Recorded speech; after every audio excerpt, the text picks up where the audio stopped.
俄称报复打击消灭乌军600人，现场照片疑点太多，你敢信谁的？各位网友大家好，我是刘小飞。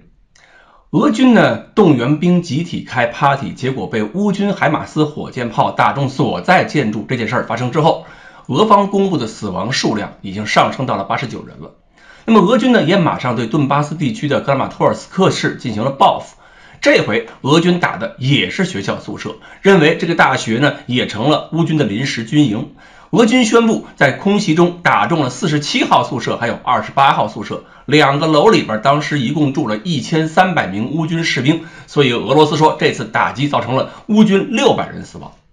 不过呢，乌军打中的建筑被炸平了，这是各国记者去现场看到的。而俄军宣称的被击中的47号还有28号宿舍，那各国记者也去现场看了，并且发布了现场照片，而发布的照片显示俩楼都还在，28号宿舍完好，看不到任何有人伤亡的迹象，47号宿舍呢就是碎点玻璃而已，楼也是完整的。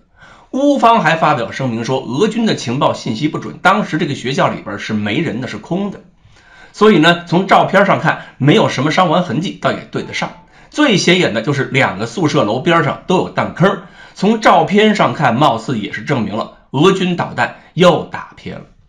我们可以想一下，一个大学校园能有多大，里边2栋建筑要是能被炸塌了，这个动静可不小，爆炸和建筑倒塌造成的燃烧烟尘离着很远都能看到，而且乌军营地要是有1000多人伤亡，这一晚上救护车的忙碌也不可避免的会被看到。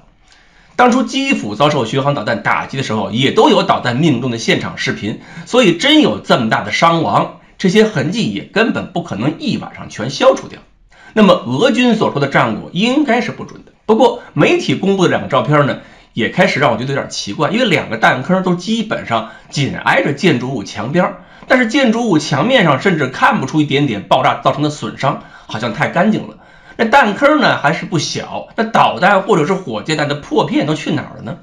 后来呢，网上还出现了当天晚上监控视频拍到的图像，从视频看弹头的装药量好像还真是不大，可能就是土地太松软，所以弹坑显大了。如果说俄罗斯这次报复性打击是为了在心理上打击乌方士气，那显然这次没有成功，情报信息可能是真的不准。不过情报准不准，估计结果也差不多。如果是为了抵消自己遭受巨大伤亡之后国内的舆论压力，那么赶紧报一下600人的战果，这也是可以理解的。不过最近有几个小细节也挺值得琢磨。几个月以来，俄乌几次的打击和报复，双方在新闻报道上手法不一样。如果不看战场较量，看双方舆论战的手艺，也是看一个热闹。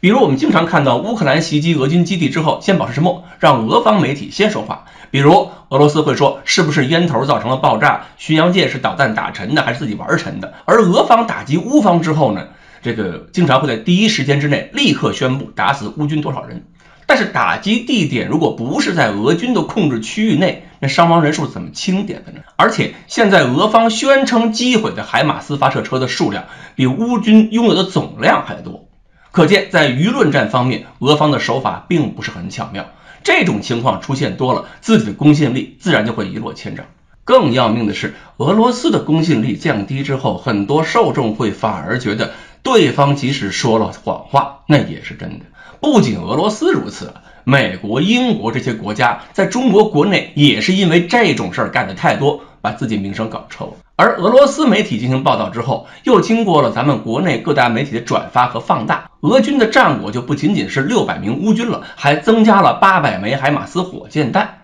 这就让我想起了相控阵雷达。消息转发过程中，每个媒体能够独立对新闻内容进行调整和改变，这就是相控阵天线了。如果还能自行对原来的新闻内容加以放大，这可就相当于有源相控阵了。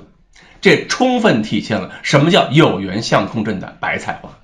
所以自己毁自己声誉这种事儿，咱们干的也真的不差。